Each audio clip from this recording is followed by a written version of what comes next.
taking you into the world of Yu-Gi-Oh! That card game that took over the world quite a few years ago and is still leaving an impression here today. This is the Yu-Gi-Oh! Connection with Gage and Jacob. Good afternoon, guys. How you doing? Doing good. Jacob, how are you? Good, you? Doing wonderful, buddy. Doing wonderful. So today we are bringing together this incredible thing that you guys have brought for us, which is this Yu-Gi-Oh! Step-in, and to figure out just what exactly Yu-Gi-Oh! Is and how it came to be. So, fellas, tell me about this thing. How did it all come together, and what brought you guys together to do a show about it?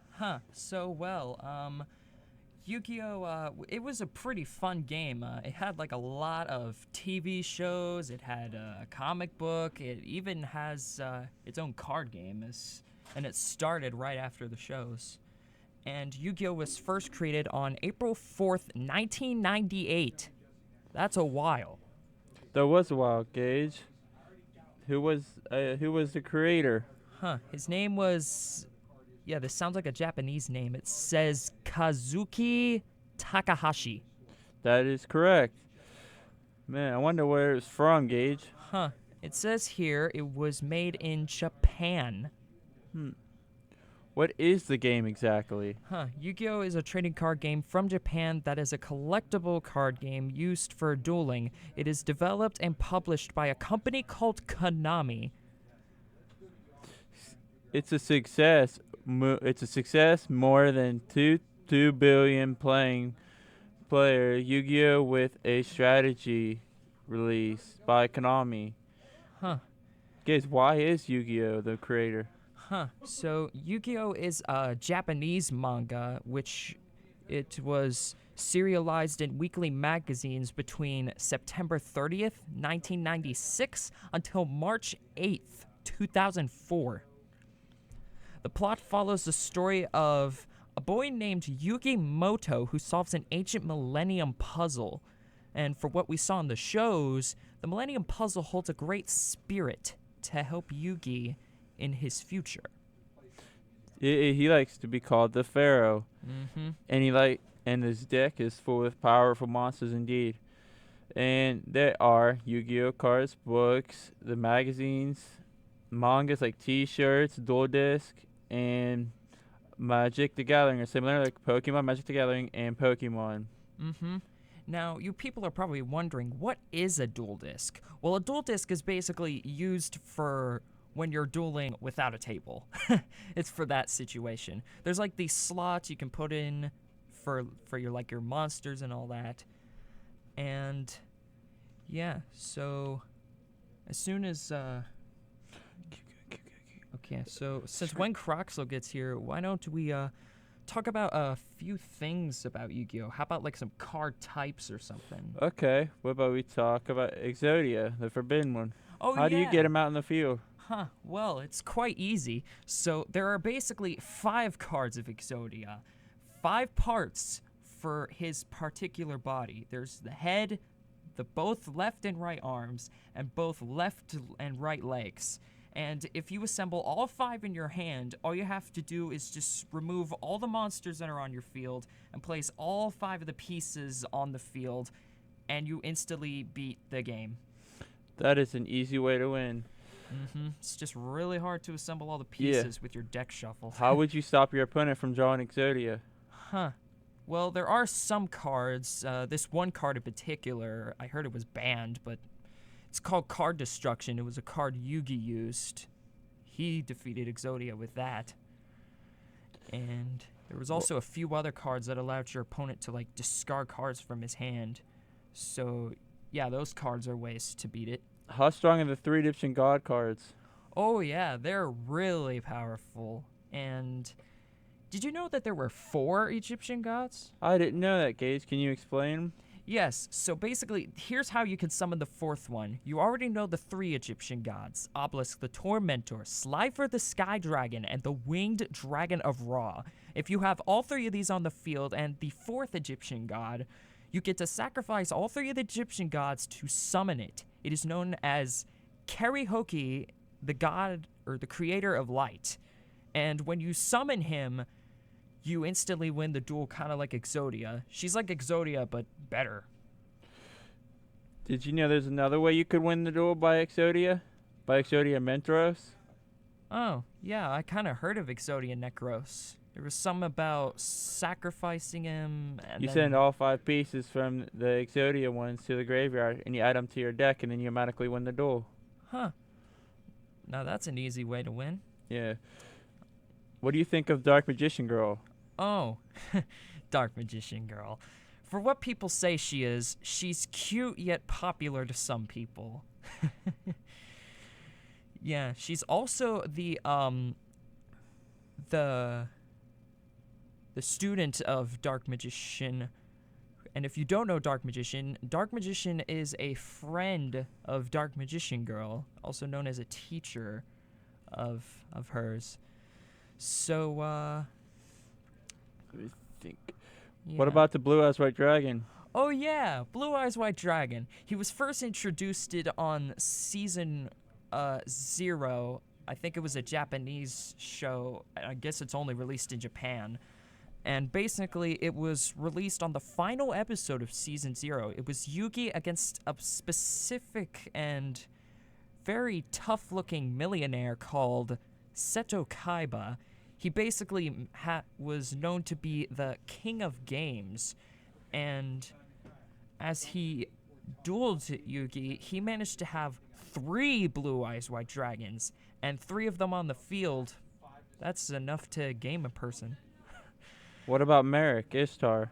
Oh yeah, Merrick. Yeah, he appeared on season 2 of the original Yu-Gi-Oh series. He was the first one to wield 2 of the Egyptian gods, Slifer the Sky Dragon and the Winged Dragon of Ra. He lost Slifer the Sky Dragon to Yugi after possessing one of his henchmen, and then lost Ra after the final battle of season 2. And then you got Pegasus. Oh yeah, he was the one that appeared on season 1. It was after episode 1 of season 1. The Heart of the Cards. Yep. There was then episode 2 where Yugi battled Pegasus on a timer and Yugi lost because of time run out. And then Yugi had a grandfather, the person who gave Yugi the Millennium Puzzle. The grandfather lost his soul, and now Yugi and his friends were on a journey to a duel tournament called Duelist Kingdom. And it was quite challenging, but Yugi succeeded in the end. I think Kaiba should be like a lot better throughout the whole series. True, because Kaiba does have stronger cards than Yugi, that's for sure. Yeah. Then you have Merrick's sister. Oh yeah, a Shizu. She's the one that helped Yugi to defeat Merrick, and also the one who held Obelix the Tormentor and then gave it to Kaiba so he could protect it from his brother, because his brother already holded the Winged Dragon of Ra and Slifer the Sky Dragon at that time. So his sister had to find an owner, and he knew that Seto Kaiba was the toughest. So Seto knew how to use the card, and as he tested it, he knew how to use it. What do you think about the Agent Gear Golems? Oh, Ancient Gear Golems. Yeah, they're actually a pretty powerful card. Appeared from some Yu-Gi-Oh series called Yu-Gi-Oh GX. Yeah, it was the series that came out directly after a few years after Yu-Gi-Oh. It was basically a very powerful card run by a deck type called Ancient Gears. And the guy that used them is Dr. Crowler. Yeah, he was basically the person that the hero Jaden Yuki, which his last name kind of sounds like Yugi, basically. He's the featured hero of the series, and he actually beaten Crowler. And if he wins, he gets to stay in Duel Academy because he was late. You know how some students are late for school sometimes after, doing good deeds. Sometimes doing good deeds during school can be consequential. But Jaden wasn't really focused in class sometimes. Yeah, but he still won even though he wasn't focused because, well, he listens to his heart. It was some kind of dueling strategy. Yeah. Then you have his best friend. What was his name? Oh yeah, Wing Kuriboh. Yeah. He's known as the angel form of Kuriboh. And Wing Kuriboh, geez, he is powerful. Because he has 3 forms. Original form, level 9 form, and level 10 form. Level 10 form's the strongest. His original form is useful because when he's destroyed by battle, or by any possible reason, you take no battle damage throughout that turn. Which that's really good. Yeah, it is. What about Yu-Gi-Oh! Zexal, number 39 Utopia Ray? Oh yeah, number 39. And the number cards. And Zexal. Yeah, Yu-Gi-Oh! Zexal. Now, Zexal has changed some things. You know how in Yu-Gi-Oh! GX, 5Ds, and original Yu-Gi-Oh! They had some rule differences? Yes, they did. Yeah, but in Zexal, there is only one rule difference, and it's that Xyz monsters can only be destroyed by another Xyz monster, and while other rules were basically changed after that. Yeah. The good old number 39 detests one overlay unit from negating one monster's attack once per turn. It can even negate its own for some reason. Don't Yeah. know what good that'll do, but it will do something. Did you ever realize in one of the episodes how you must summon number 100 without using 2 number 39s at the end of the season? Oh, I actually haven't watched Zexal yet. I was just getting into GX. Yu-Gi-Oh! GX, oh, that's a good one too. It's filled with these new monsters, ancient gears, elemental heroes, ojamas, dinosaurs, all of those. There was just so many new cards. There are so many. And then you have Xyz Dragon Cannon. Oh yeah, those were the cards that Kaiba had. He used that on a movie of Yu-Gi-Oh! It was called Yu-Gi-Oh! The Pyramid of Light, where Kaiba found some kind of ancient trap card called the Pyramid of Light, which it actually held an evil spirit of Egypt, which then, in the end of the movie, Yu-Gi-Oh! Defeated the evil spirit, sending it back to the afterlife in the Egyptian times. And in the Yu-Gi-Oh! Movie, the Xyz Dragon Cannon, Yes. yeah, now Kaiba first used that in the Yu-Gi-Oh! Movie. It came out after Season 2, after Yugi collected the Egyptian gods. And as Kaiba tried to find a way to beat the Egyptian gods, he specifically was looking for cards that Pegasus had. So he knew he would have to duel Pegasus to get him, because Pegasus was always a man of business and a man of a challenge. Pegasus, I didn't think he was a challenge at all. I think he was easy because he always used the Toon card. Take out Toon World, and then he's done for.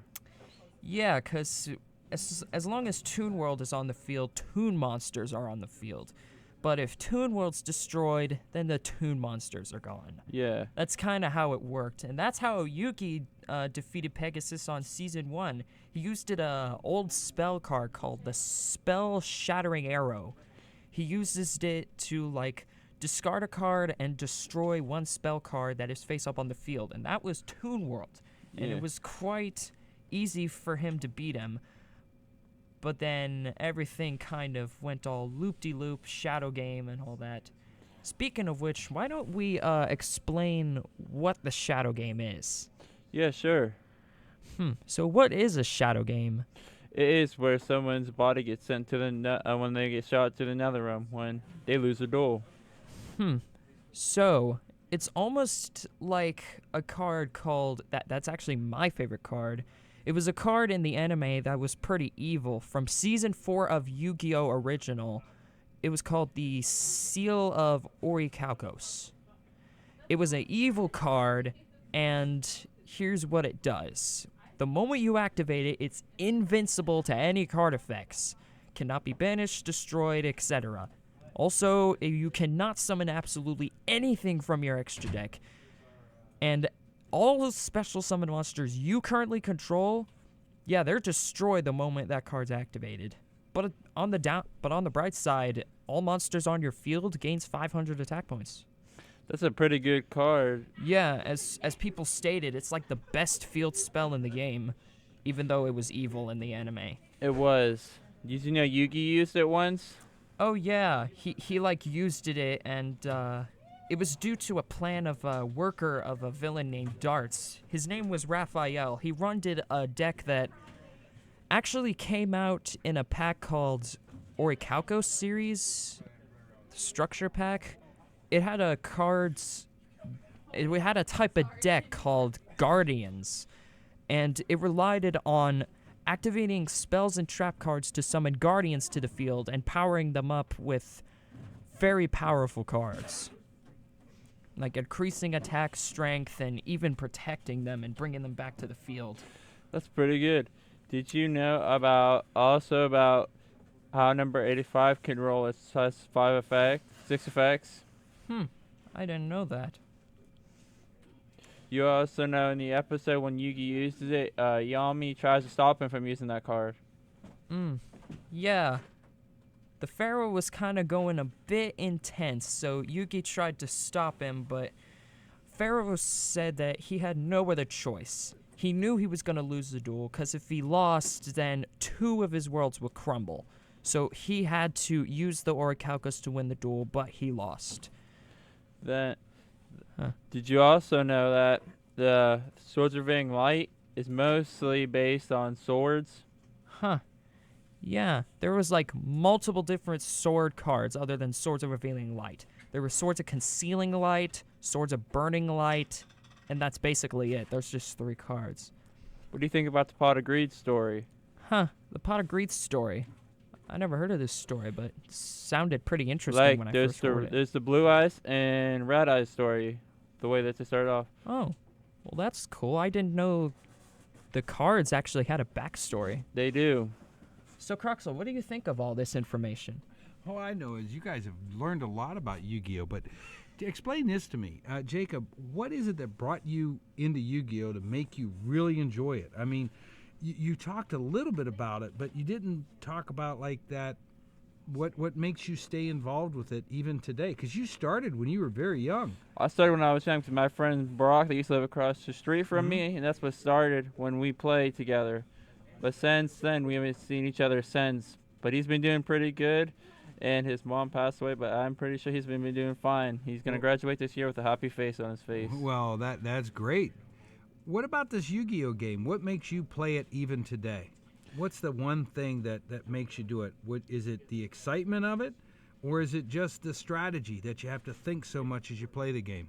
I like making new friends. That's the reason why I like playing it. It makes you think and doing math. Wow. And make new friends, huh? Mm-hmm. Oh, Jacob, that's a great way for doing a game. What about you, Gage? What keeps you interested in it? Well, for a character called Seto Kaiba's instance, I would find dueling as for like power and to keep your brain in shape, because in Yu-Gi-Oh there is a variety of obstacles and types of abilities that you have to get across in order to succeed to victory, and it's quite a challenge. And it's that challenge that keeps you interested in it. Yes, it's the challenge. I like the challenge and the power that's within it. Fantastic. Hey, guys, thank you so much for this show today. I really appreciate it, and I mean to tell you, this has got me thinking maybe this is something that I ought to be looking into. Yeah. You know, as a game. We want to remind everybody out there that there is a gaming club that happens here at East Liverpool High School, and you are all invited to be a part of those gaming clubs on Thursdays. Talk to Mr. Regani if you want to get involved with the gaming club, and it might be a place to even meet some more good friends. You know what I'm saying? Yep. Mm-hmm. That'd be a great time. Though be advised, sometimes the gaming club can be canceled due to reasons. Well, there's always a reason. Yeah. Hey, thanks you guys for joining us on another day of gaming. Today, we focused on Yu-Gi-Oh! And talked about that gaming card strategy game that's out there, and we're going to bring you more interesting things as the year goes on. You've been listening to Gage, and you've been listening to Jake. Fellas, let's say goodnight to everybody. Good night. Hello and goodbye. Thanks so very much. You're listening to PNN here, high atop the hill on the Potter News Network.